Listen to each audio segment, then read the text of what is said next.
Okay, free radicals, welcome back. My name is Dave, and yes, I went to the dentist yesterday. I can barely talk, but Vladimir is helping me through. This is the magic concoction here. It contains about, I don't know, 3/4 vodka, and the rest is just some foreign juice that I put in there. Ah, good stuff. Thank you, Vlad. Vlad came through. You need to go grab some duct tape. Folks, this isn't surprising, but it's just amazing. It's so brazen. DNC scrambles to change debate threshold after Gabbard qualifies. There's Tulsi. And look, I love Tulsi Gabbard. She is far and away the best presidential candidate in my lifetime. And I haven't said that in a while, but I just want to reiterate that to Tulsi and her campaign staff and everybody involved with this. And those so-called progressive media pundits who have certainly been cheerleaders for Tulsi, while, out of the other side of the mouth, they're yelling Bernie more than they're yelling Tulsi. By the way, anyone here, I want to throw a litmus test out there for people who are watching independent media. Anybody today who spins what happened to Bernie yesterday as, oh, it's not a big deal, that, he's got California. If they're out there spinning it, that he had a great Super Tuesday, or you ain't seen nothing yet, or it's just a minor setback, or whatever it is, however they're going to spin it, you need to run from that media outlet. Because at that point, they're not truth tellers.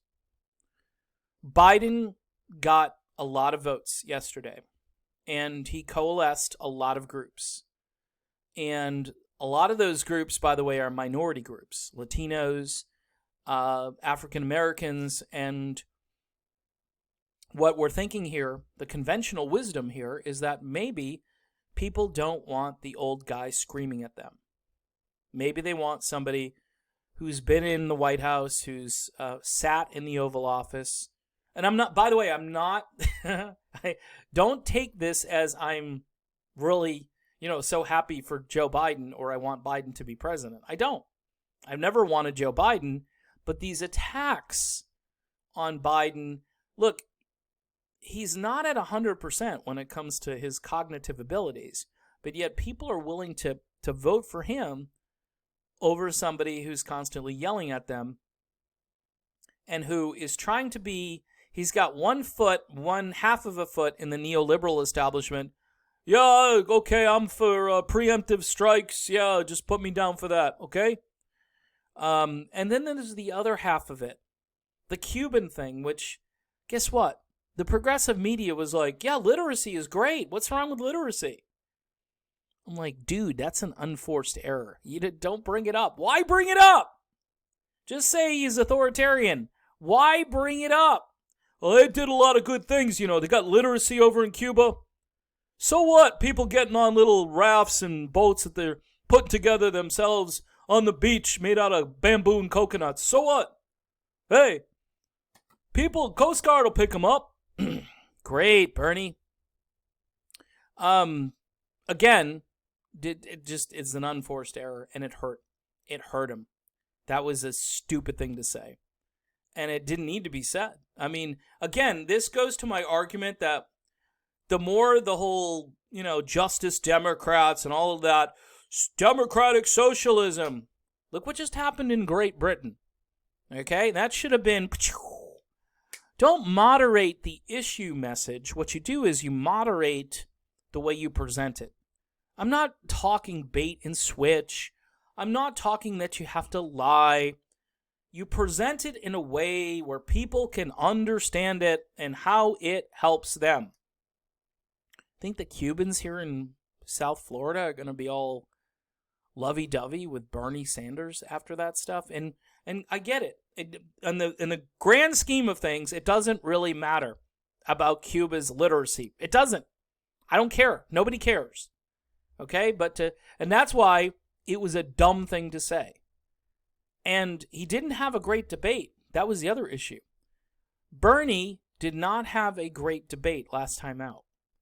A lot of people think he did, but I didn't see that. So let's get back to Tulsi, shall we? Now, I know you've got your duct tape, and I know that you've secured it. So here we go. On a CNN panel on Monday, host John King spoke with Politico reporter Alex Thompson about the possibility of Democratic... I just cannot believe I'm reading this. Of Democratic presidential candidate Tulsi Gabbard qualifying on Super Tuesday for the party's primary debate in Phoenix later this month. First of all, the reason I can't believe I'm reading this is because I know it's ahead, and I can't believe that John King... This is all designed, by the way, this isn't to give Tulsi a plug. This is to say what a silly thing this is. And we've got to stop this before it starts. That's what this is. This isn't, oh, what are you going to do to stop Tulsi? This is, hey, when are you going to put the rules in place to stop Tulsi? When are you going to put those rules in place? Well, you know, she's a congresswoman.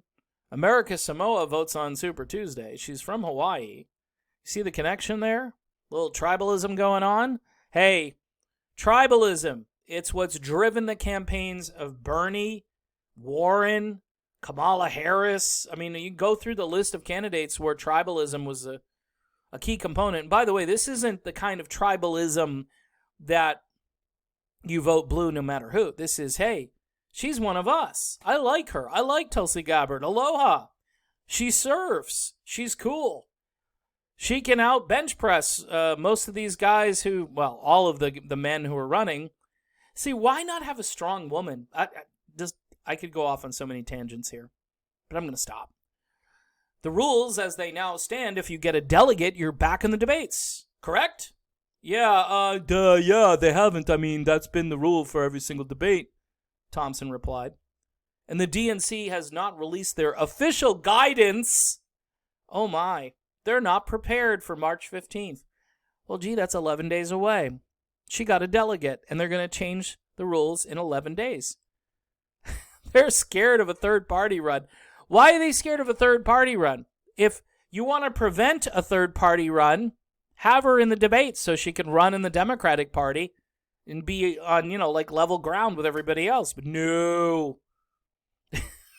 It's just, give me the vodka. Give me the vodka. See, this is why it's difficult watching this unfold, that you think to yourself, they're really going to do this. We were all, a couple of us, I was one of them, by the way, did a video about this American Samoa thing, and all of a sudden, it happens. Thank you, Vlad. I should have mixed that with a little bit more vodka, though. Anyway... Your tooth really hurts. You need the vodka. And indeed, as the smoke clears, this is a little bit below as the smoke clears from Super Tuesday, this is precisely what appears to have transpired. She gets the delegate, and now they're scrambling to fix it. The Gabbard campaign said it was informed that it would net 2 delegates from the caucuses in American Samoa. I think she's only going to get 1. It's just, Bloomberg bought the rest of them. He did. Bloomberg bought, hey, delegates in a territory, let's buy off the guy who's in charge of the territory. What's his name? Let me give him a call, and let me just make a donation. I can do it through one of my charitable organizations. I don't have to say it's from Bloomberg. I can say it's from, the Clean Coal Society. Or the Let's Get Rid of Coal Forever Society. Anyway, however, a report from CNN said the candidate will only receive 1 delegate, because CNN is very reliable too. But yeah, I've been seeing just the 1 delegate. Gabbard may have qualified for the next debate thanks to American Samoa, reads a fresh Business Insider headline. Under the most recent rules, Rep. Tulsi Gabbard of Hawaii may have qualified for the next televised debate by snagging a delegate. See, it's kind of a news story because if she gets on that stage, it's going to be mayhem. It's going to be carnage. Pop your popcorn now. Don't wait. If Tulsi Gabbard gets a delegate, and she will likely qualify for the debate, says the Washington Post's Dave Weigel. We don't have new debate rules yet, but the party has been inviting any candidate who gets a delegate. So they're trying to say, hey, DNC, wham, wham, wham, the alarm goes off. Do you understand? She qualifies. What are you going to do about that? Rank and file supporters of the Congresswoman enjoyed a brief celebration on social media before having their hopes dashed minutes later by an announcement from the DNC's communications director. And I can't pronounce this person's name. Hinojosa, the last name. Well, we have 2 more debates. Of course, the threshold will go up. By the time we have the March debate, almost 2,000 delegates will be allocated. The threshold will reflect where we are in the race, as it always has. Ooh! I played by your rules. I got the delegate. And now you're moving the goalposts even further down the field. The goalposts are now not in the stadium. They're in the parking lot. This outcome surprised nobody, least of all Gabbard supporters. The blackout on the Tulsi campaign has reached such extreme heights this year that you now routinely see pundits saying things like, there are no more people of color in the race, or Elizabeth Warren is the only woman remaining in the primary. They're just ignoring her. They're actually erasing her. They're weaving a whole alternative reality out of a narrative in which she is literally officially no longer in the race. After Gabbard announced her presidential candidacy in January of last year, I wrote an article explaining that I was excited about her campaign because she would severely disrupt establishment narratives, and for the remainder of 2019, that's exactly what she did. She spoke unauthorized truths about Syria, Afghanistan, and Saudi Arabia. She drew attention to the plight of Julian Assange and Edward Snowden. Now, progressives who love Bernie, because Bernie is the best. Bernie has got the infrastructure. Bernie's got, a lot of people in his campaign. Bernie's got the grassroots. Bernie don't got the mojo, though, when it comes to issues. Because that sentence there, to me, you want progressive? Like real progressive? Not like pseudo-progressive, neo-progressive? Free speech, by the way, is very progressive. Julian Assange and Edward Snowden. If we can't freely communicate ideas and difficult ideas to one another, free speech is dead. We don't have free speech. Okay?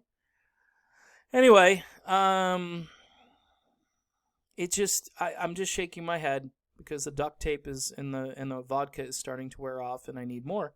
Now in 2020, none of that is happening. There's a near total blackout on the Gabbard campaign, such that I now routinely encounter rank-and-file liberals on social media who tell me they honestly have no idea she's still running. She's been completely redacted. Someone needs to call Lee Camp. That's a copyright violation.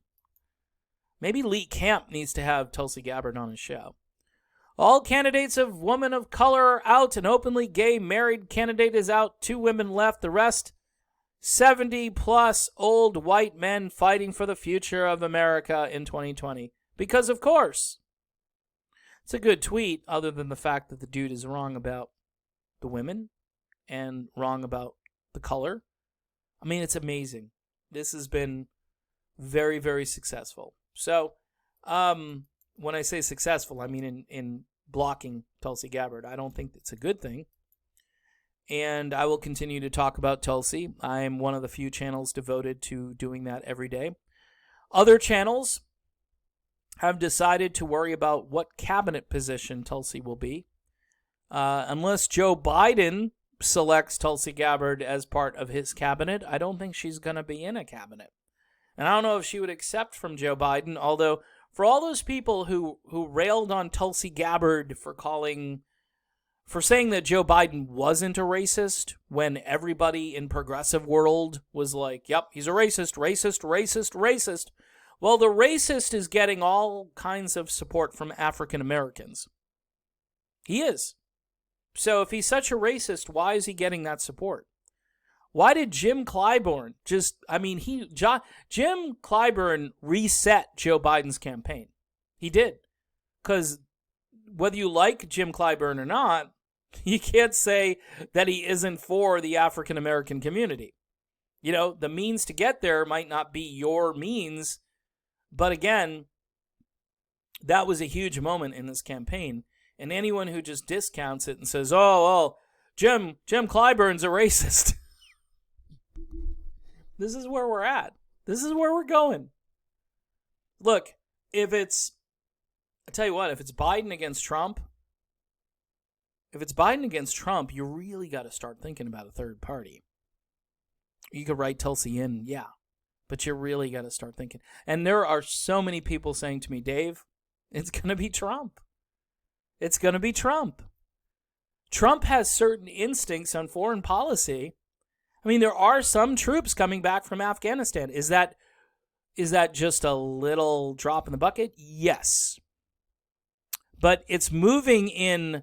See, this is the honesty that you have to kind of embrace here, which a lot of people won't, is that if Trump is bringing troops home, that's not going in the wrong direction. It's not enough.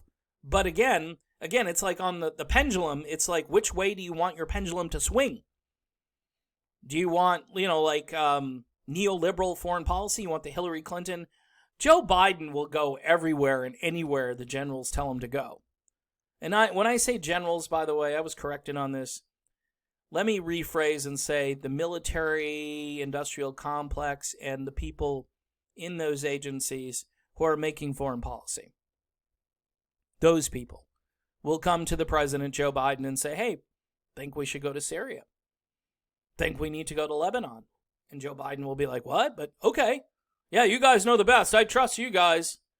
Tulsi Gabbard has her own brain. And she would say, no, we're wasting trillions of dollars and we're getting nothing. Well, Raytheon, they've got a shipment on the way ready. And we've got an invoice. What do we do, boss? You've got an invoice? What do we do, boss? See, this is what we're into now. And this is why even Bernie fails. Preemptive military strikes? Raytheon's like, really? I guess he's not so bad. But it ain't enough. It ain't enough, because if you're screaming and yelling at people and you're saying stuff that, alienates voters, Donald Trump is not the most dangerous president in our lifetime. He's not. He just ain't. Okay, I know in a lot of ways people think, Trump on the border and Trump here and Trump there. Trump has done enough to make some people think that maybe he's not as big of a warmonger. Let's put it that way. He's still a warmonger, and he still built this giant military budget. And you might want to ask Donald Trump, and somebody like Tulsi Gabbard would have the moral authority to do that and say, hey, why? Why is this budget so big? If you're bringing troops home, let's kind of, hone down that budget a little bit and then get back to helping people who truly need it here in the United States. Too much vodka. So, I'm done. This video will make your head explode. Not necessarily because I did it, but because of the presentation. Because it's mind-blowing to think that she plays by the rules. She gets the delegate. Smartly, by the way. This was a smart little maneuver by Tulsi Gabbard. And it's going to be thwarted. And I have a feeling that Tulsi will be receiving a lot of campaign donations because of this.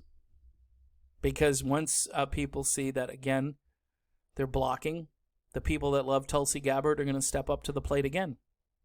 I got people contacting me from other countries saying, I wish I could donate to her campaign. Now, I don't want people from other countries influencing our election, but I can understand why they would want to donate to her campaign. Because she is the best candidate running. And we are in some kind of weird, warped world where a woman of color, a combat veteran, somebody who knows issues cold, somebody who has great legislation out there, somebody who can answer pretty much any question on the fly, somebody who is happy and well-adjusted, who's married, and her husband seems like a great guy on top of it. She can't get any traction. But an old retread like Joe Biden is going to be the nominee. And another old retread named Bernie Sanders is trying to be something that he never was. And he insists on the things that either people don't care about or they're not connected to. And he needs to speak to ordinary Americans. He can't talk about how great the literacy program is in Cuba, because that has nothing to do with what's happening here in the United States. And I know that's very minor, and I said it's kind of stupid that people would focus on it, but I would say it's more of a perception thing for Bernie, and it did some damage. That and all the endorsements that came through for Joe. People were looking for someone to vote for, and they had enough reasoning, they had enough information to say, okay, I don't want this over here, and I don't like the way this guy says stuff. He may be right about some things. I just want the country to go back to the way it was before Trump, and that tends to be the number one reason. And that, again, I blame on the media for creating that and for not talking about real issues. I blame them. And I blame, to some degree, the progressive media, too. Because, again, they're too busy with the horse race. They're not that concerned about issues to the point where, after a while, it's like, yeah, you're reporting on the same story I saw on CNBC. Okay, you're reporting it differently, but you're reporting on the same story, and you're giving your take on that story, but that's not pushing, that's not moving the ball downfield.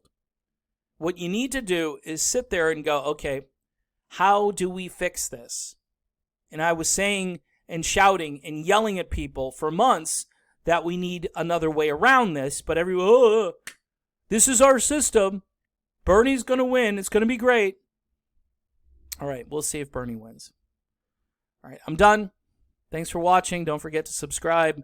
Hit the bell for notifications. And I need more vodka, so I have to go. But PayPal, davidjspuria@gmx.com for one-time donations. And don't forget to donate to Tulsi. It'd be really awesome to see Tulsi just rolling in the dough after this, because you know what? It's the principle that matters. It's not about her winning the primary at this point. It's the principle that matters.